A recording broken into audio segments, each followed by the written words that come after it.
What is going on, everybody? Welcome back to the More Than Philly Sports Network. It is Sunday, the 24th of October in 2021, 7:10 p.m. on the East Coast, and we are here live breaking down our post-game reactions, thoughts, and more between the Philadelphia Eagles and the Las Vegas Raiders. As always, you're alongside my co-host, Gaven Tony. This is a disappointing day as a whole. It's disappointing because there was nothing that I saw today about this Eagles team that showed me that they're a competent team. You have 10 days to prepare for this game. That's kind of a mini bye if you think about it. You get those 3 days. Thursday, you play against the Buccaneers. Friday, Saturday, and Sunday, you get off. Monday, you come in, you watch some film, and Tuesday, you get back to practice.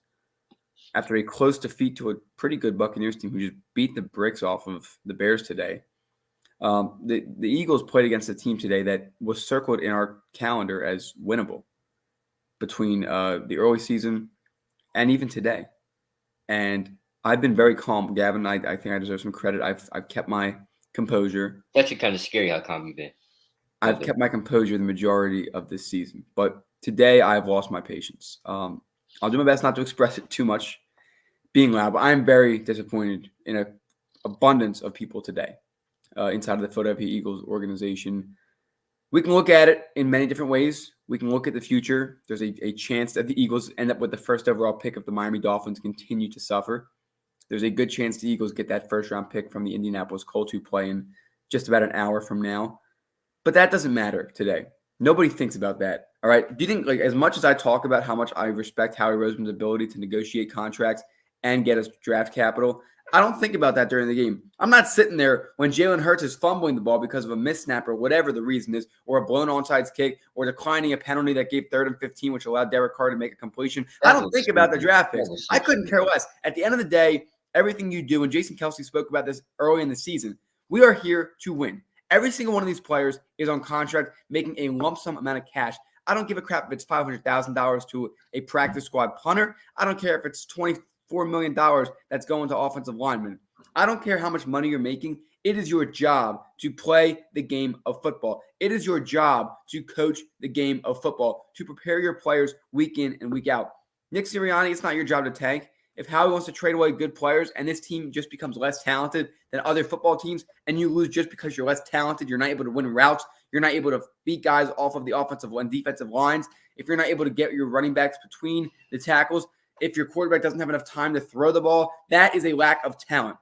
But that is not what we are seeing for the most part with this Philadelphia Eagles team. We are seeing a lack of basic fundamentals and understanding of the sport. We are seeing basic regressions among elite players or former elite players in the league. It is disgusting. It is distraught. I am very disappointed today. I'm going to say it. I have been very quiet about it this year. Nick Sirianni, I was not opposed to it. I understood where he was coming from. They wanted to bring in someone with the Frank Reich kind of background for a quarterback like Carson Wentz. If you're going to do that, no matter what Carson Wentz stays a Philadelphia Eagle, you don't fold. You either keep Doug Peterson and you trade Wentz, or you bring in Sirianni and you keep Wentz. You don't do both. And frankly, this Eagles organization, they messed up big time. All right, I understand Carson Wentz was very hard to watch last year. I get he was frustrating. And frankly, I don't want to talk about Carson Wentz because you know what? He's not here anymore. He is no longer our responsibility, especially once we get this first-round pick, which we will. I guarantee it right now. Carson Wentz looking very good right now. Pending any injuries, knock on wood, it is not going to be Carson Wentz's play that would lead to us not getting that first-round pick. I don't want to talk about him anymore. I want to talk about what is going on with this current football team. And what is going on at this moment is the offensive line, 18 different combinations in the last year. Why? They're old. They're banged up. Trade them. Get rid of them. Brandon Brooks, I love you, man. You're a great guy, but get rid of him. Lane Johnson, I'm sorry for what you're going through right now. It is tough, but you got to trade them. You got to get rid of these guys. You got to start from scratch. Fletcher Cox, where you been, man? Your name been called once this year. One time. Darius Slay, where you been? Steven Nelson, where you been? All right, Anthony Harris, who didn't play today. I get it. Where you been? Linebacking core, Alex Singleton today. Where you been? Nobody, never, nothing. They don't do anything. This team, you can blame Gaven. You can do whatever you want. You can talk about the inexperience of the coaching staff. That's fine. If you're going to have an inexperienced coaching staff, you're not trying to contend. Here's the problem with the Philadelphia Eagles right now. They can't decide if they want to win games or tank. You can't have it both ways. It's a double-edged sword. If you try to win games, but you're also trying to tank, you're going to end up with a mid-pick. You're going to end up with 10th overall pick, 15th overall pick. It's not going to work. It's not going to work. You have to trade these guys that were valuable to this team at one point that are no longer valuable to this team. Zach Ertz was no longer valuable to the Philadelphia Eagles. Zach Ertz, for those of you who know win share or WAR in baseball, Zach Ertz was adding none of that to this team. Lane Johnson's not adding anything to the team. Brandon Brooks, injured, certainly is not adding anything to the team. Fletcher Cox isn't adding. Gavin, it's been, 3 or 4 weeks now? Those are the 3 names I've been saying. The past 3 weeks, I'm impressed. I've been very consistent with this argument. The past 3 weeks, those are the 3 names I keep saying. Brooks, Johnson, Cox. Get rid of them. Trade them. There's teams that need them. Trust me, they can go win. But at the moment, this Philadelphia Eagles team, all right, this Philadelphia Eagles team, they don't have an identity. Do you run the ball? Do you throw the ball? They ran the ball fine early on. Miles Sanders got hurt today. We're still waiting for some updates on that. It is reportedly an ankle injury. We don't know the severity of it. But right now, I'm disappointed. And I'm not disappointed because of the offense. And Jalen Hurts has a lot of things to fix. But it's 11 games into his career. 11. I have tons of concerns. He is a one read and run. He's not open. I'm going to move. You can't do that. Someone's got to fix him. Maybe he's not the right guy. He doesn't have the size to be a quarterback in this league. He doesn't have the speed to be able to get around the corner like Kyler Murray and Lamar Jackson. He tries to. He tries to be shifty. He is shifty. He's an athletic beast. And the mentality, Gavin, the mentality is great. It's all talk, though. Here's what really annoys me about this team. They came into this season with a lot of swagger, a lot of confidence. You know, head coach Nick Sirianni wearing the Let the Dogs Eat or the underdog shirt or the Lane Johnson or any of that. He was very confident coming into this season, and I love the energy. And Jalen Hurts, rent's due every day. Well, you missed your rent the last 4 weeks. You missed your rent. Your house is foreclosed, my friend. You know, so it's easy to talk a big game, and I respect it. But if you can't back it up, it comes back to haunt you. And Jalen Hurts is in that situation right now. Give the kid some credit. He was thrown into a tough situation, quarterback controversy that he didn't want to be a part of last year, head coaching controversy, issues like that. I'm not going to say right now that Jalen Hurts is not the answer. There's too many moving pieces right now. And it starts with trading guys on the line and drafting the right pieces. If next year, Hurts, Sirianni, Gannon, they still can't put it together or show any signs of improvement, then I think it's time to start looking in a different direction. Keep in mind, the New York Giants have been through 4 or 5 head coaches in the last 5 years. All right? And the Washington football team has been through 3 coaches in the last 3 years. The Raiders are on 2 coaches in the last 7 weeks. The bottom line is that head coaching shuffles happen a lot in the NFL. And the wrong coaching hires happen a lot in the NFL. It's still too early to tell. This team is not a complete disaster. They find a way to always claw back into it. And that is a sign that they respect and like their coach. He's a good people person, but he's in over his head. He is too young, he is too inexperienced, and he gets way caught up in what's going on. I don't know what we're supposed to do right now. He's kind of like that teacher that's cool with all the kids, giving the fist bumps, dabbing everybody up, but doesn't know how to teach. Or puts on YouTube videos. But those are the best ones. Those are the best ones. But do you learn in those classes? No. Do you learn in those classes? That's my point. There needs to be a balance. Chip Kelly was too much of an analytics focus, no player personality guy. I like Doug, all right? And as a matter of fact, on December 21st of 2020, we had a show that Gavin, we had a fierce debate that I said, give Doug one more year. With or without Wentz. I said, give Doug one more year. All right? I'm going to wrap up by saying this. And again, we can talk about this game as a whole. We're going to get into the game. We're going to dive into some of the plays and things like that. That's the point of Postgame Live. But just some initial reactions that I want to say. Jeffrey Lurie and Howie Roseman made a lot of knee-jerk decisions in the offseason. Now, what does that mean? Impulsive decisions that really weren't fully thought through. Whatever that meeting was between Doug Peterson and Howie Roseman and Jeffrey Lurie, Doug Peterson pretty much said, you guys are micromanaging me. You're looking over me way too much. I want to have control of my own staff. I want to be able to call the plays without being scrutinized. And frankly, that's probably why they got rid of him. I don't think it was because he wanted Hurts over Wentz. I don't think it was. But I do think it was because of the micromanagement. And that's why they brought in Nick Sirianni, a young guy that they could kind of run and take over. Okay? So that's pretty much where I leave it. I leave it at the fact that there is currently an issue in this organization. The Athletic reported on it a year ago, around a year ago. And I said, give Doug one more year. And I wanted Carson Wentz to come back for one more year. We'll get the Ben Simmons situation. Believe it or not, there's a better chance today than 3 days ago that Ben Simmons will play a game as a 76er. If he is going through true mental health issues, I hate to get sidetracked, but if Ben Simmons is going through some mental things, we're here for him. We support him. Tobias Harris. The way that Tobias Harris and Tyrese Maxey sounded, it sounds like Ben's going to play this year. And the Sixers are actually tipping off right now against OKC. We will update Sounds like you. there might be a chance he might actually stay in the long run, so you never know. You never know. It could be to boost his trade value. But the bottom line is with Carson Wentz, there were things going on. The Eagles did whatever they could to bring him back. At the end of the day, the Eagles hold the cards. They dropped the ball on that one. They put way too much faith in Jalen Hurts, and it was a mistake as of right now. And if anything, Hurts could be a good quarterback, and Wentz is a good quarterback. I know that for a fact. He leads the league in touchdown to interception ratio. So I don't want to hear it. All right. And Carson's had a very tough schedule. The Ravens, the Seahawks, a couple other teams have been very tough teams that they've lost very close games to. But I will say this.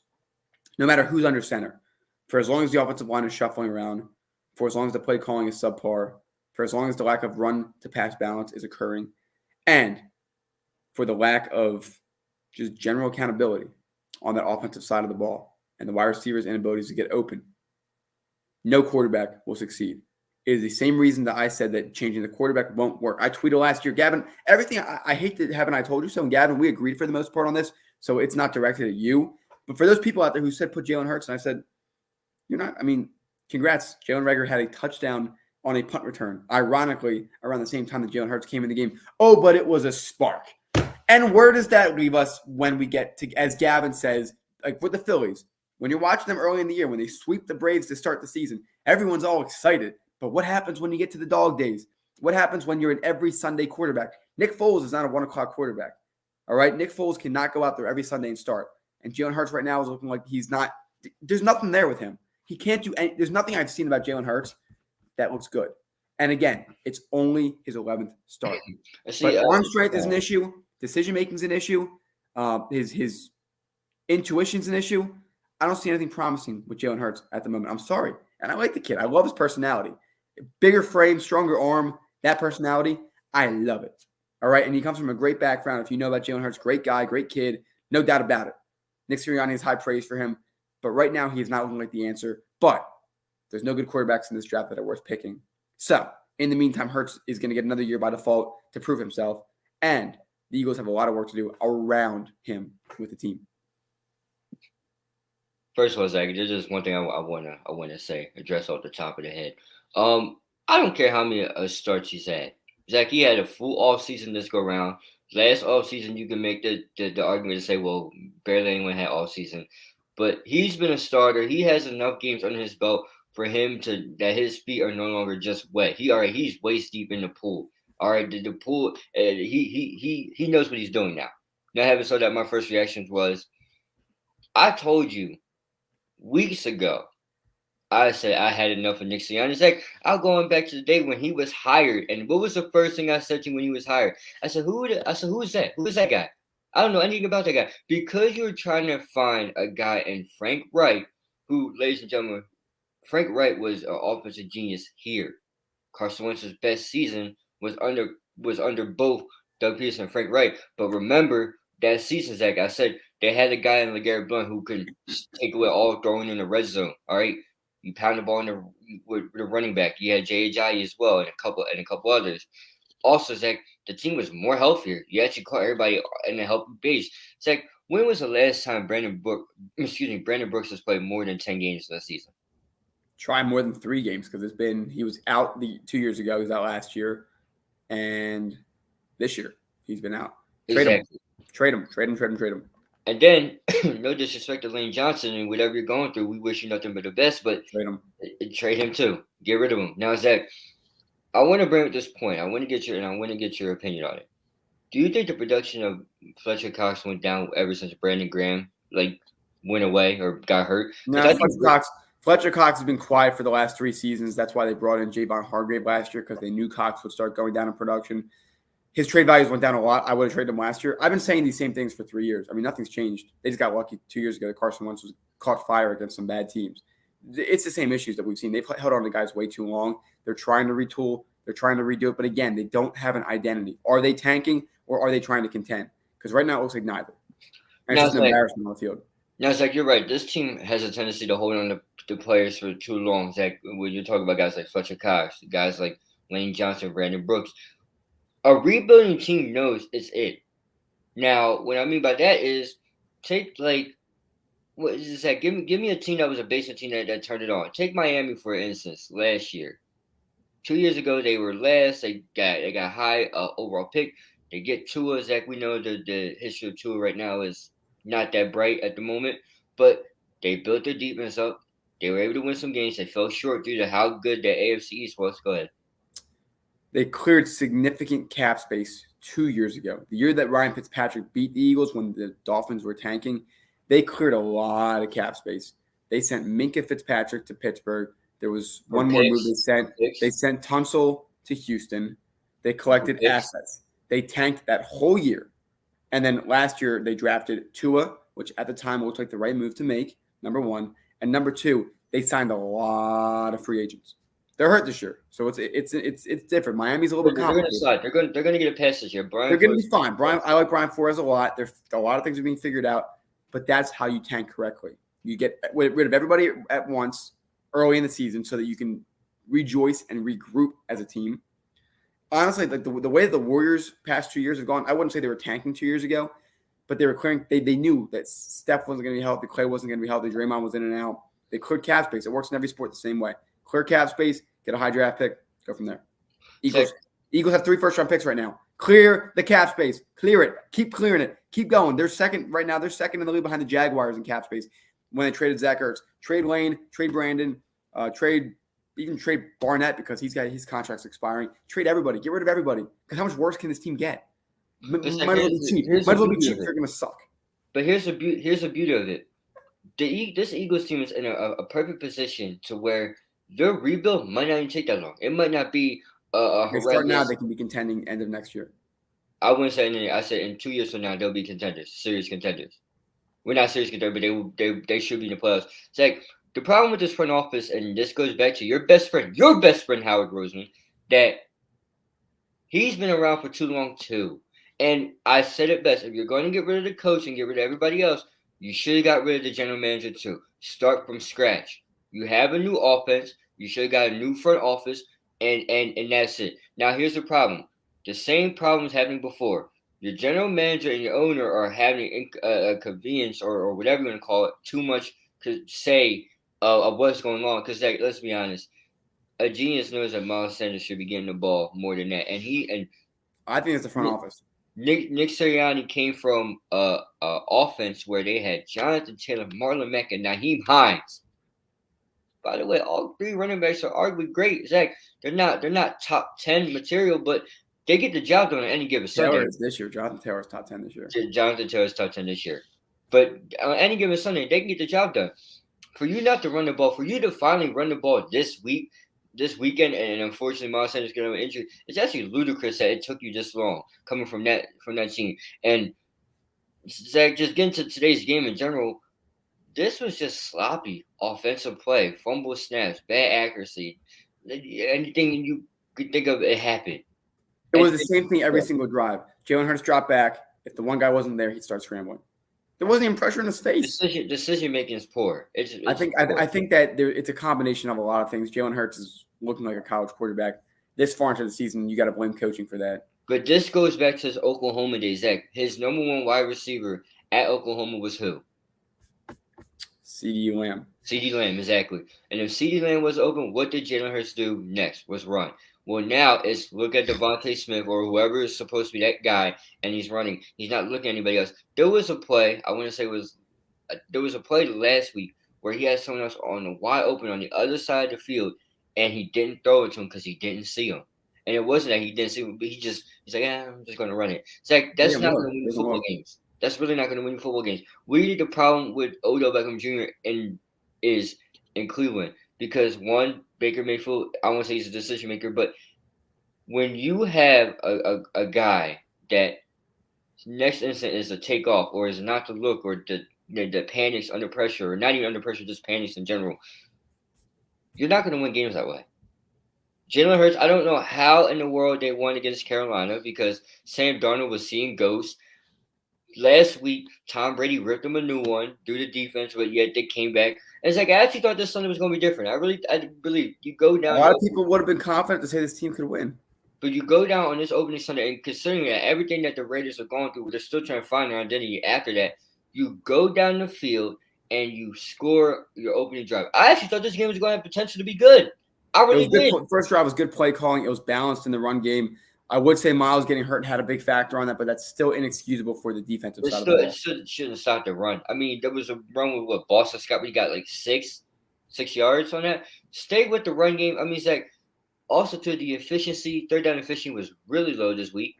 It's been all year. It's all year long, but today it was really noticeable. Zach, this is one of those games where you could look at it back and say, you could have went pound for pound with them. She just didn't do it.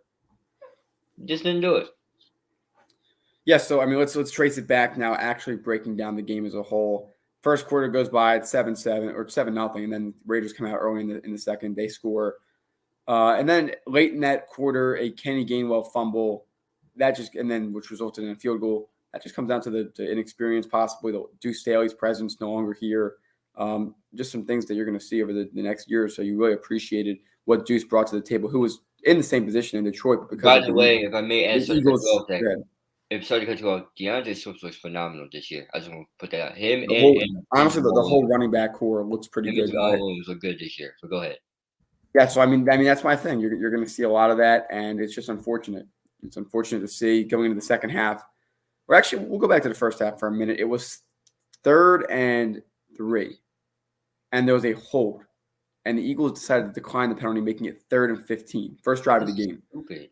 That is probably going to be the first question Nick Sirianni is asked in his press conference tonight. Why did you decline that penalty, 3rd and 15? So my question to you, Gavin, is: do you take the 4th and 3, or do you take 3rd and 15 and trust your defense to get one more stop? You take the 4th and 3 because, Zach, your defense has a tendency not to really stop anybody. Zach, the reason why you take the 4th and 3 is this. If they don't get it, you get the ball there. And if that's what they want to go for. Now, also, too, Zach, there's a higher chance they're going to punt it or whatever part of the field they were. They're probably going to give the ball back to you because no one was punting territory. That was punting territory. The fact that Nick Sirianni was like, well, we push him back, knowing that Rich Gannon cannot call anything, or Jonathan Gannon, whatever his name is, not Rich Gannon, not the quarterback, but Jonathan Gannon can't call anything to save his life with the soft side defense. You try to outsmart yourself and take the 3rd and 15, and it blows up in your face. Zach, I'm taking the 4th and 3, and I know everybody's gonna say it's short yard fielders, it's short this, they have a chance to get the first time. No one is going, especially a coach they don't really have a coach. No one's going to take that risk right now. Yeah, I wouldn't take that. I wouldn't take that second look opportunity for Derek Carr. The drive did end in an interception, so it did bail them out. So that isn't the reason they lost. If it doesn't, exactly, and that's kind of the question mark that would come up. So anyway, you go into the third quarter, and then the Eagles start the quarter with an onside kick attempt. It's just screaming desperation at this point. I'm unsure what they're trying to accomplish, but overall, not the best. Third quarter gets really away from the Eagles. Third quarter scoring was 13-0. It was 17-7 at halftime, 13 more points. So it was 30-7 at that point. Eagles, some garbage time points. Some things we like to see late in the game. Dallas Goedert, 3 receptions, 70 yards. DeMonte Smith, 5 receptions, 61 yards. Quez Watkins has been kind of irrelevant the last few weeks, 2 receptions, 37 yards. Jalen Reagor, one thing that was nice to see, grabbing that ball out of the air and getting in the end zone for a touchdown. Again, it was late, but some promising stuff there. The bottom line is there's promising stuff every week from this Eagles team. That's the problem. Zach. They can't seem to put it together, and that's the issue. But Zach, what's frustrating, and you alluded to this earlier, is you basically had a week and a couple of days to prepare, and this is what you had. This is what you had. I'm not shooting, the game plan, which I am, but I get you lose people along the way and it's hard, but this is the best you had, especially the defense. I mean, you said, come on. There's been teams that played on a shorter week and played better. You played the Tampa Bay Buccaneers a little bit more competitive than you did these guys, and you had a longer short week, yes. On a short week, and it's like considering everything they just went through.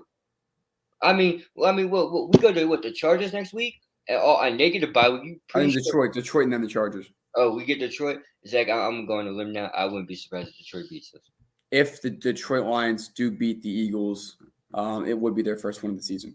Which, actually, if you think about it, and I don't want to play devil's advocate, if the Detroit Lions beat the Philadelphia Eagles next week, the Eagles would currently hold the first overall pick in the draft, assuming the Dolphins lose next week, where they might be on a bye. So actually, that would be interesting. If the Eagles did lose next week, they would hold the first overall pick in the draft at the moment. They do play the Bills next week, so it's unlikely they win. So I'm not going to play devil's advocate, but Can I make a T-shirt? Can I make there's a something to note. If the Eagles do lose next week, there is a chance that they do hold the first overall pick in the draft. But we shouldn't expect that, honestly. Well, first, that would be nice because I want to stay up to 9:30 at night, 10 o'clock at night to wait to see Eagles not draft the right person like always, except for this year was nice. That's going back to 2 years ago. But Zach, if the Eagles lose to Detroit somehow, some way, Nick Sirianni should be done here. I think they do lose. I'll say it right now. That Lions team is playing with a lot more heart than the Eagles right now. Dan Campbell came out and cried. Now, and the worst part about Nick Sirianni too is looking at all these other rookie head coaches, excluding Urban Meyer, because that's just a train wreck himself. And I'm talking about that team was worse than the Eagles going into this year, though. I'm talking about the Jets. I'm talking about those teams, the Jets and Jaguars. I'm not talking about. I'm just looking at Detroit and looking at Atlanta. Zach, my husband, you are better than both Detroit and Atlanta, but you don't play like you are. Zach, Atlanta's back at 500 now under Arthur Smith, and we know that Dan Campbell and his team is struggling to get a win, but they've been mad competitive this whole entire time. Now, this team plays down to their competitors. It's like they don't beat when they're supposed to. That going back to San Francisco, Zach, I think you were there for that one. There was an opportunity. How do you go for a 91-yard passing play and you don't score? That game was winnable at best. There's been a lot of games this year where you could say, the Eagles should have won that, and they didn't. They didn't. You go back to Dallas, you got ran through. I mean, Dallas beat the brakes off the Eagles. Dallas beat the brakes off the Eagles. I'm scared. I'm interested to see how the Giants play the Eagles. Every team is going to come at you, right? Especially in this division. This division is so easy, but I still consider Washington has a better chance to win because Washington, once again, consider what they're going through. Washington still plays competitive.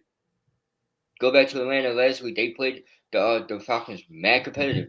The Giants, I know the record sucks, but whenever they play against you, they're mad competitive. It's like this team needs to find their identity quick and what they're going to do because they have people on the edge of the brakes every Sunday. They'll be screaming. It's like I can hear it in your voice. You probably were screaming at the TV just a little bit today, but just stop wasting time.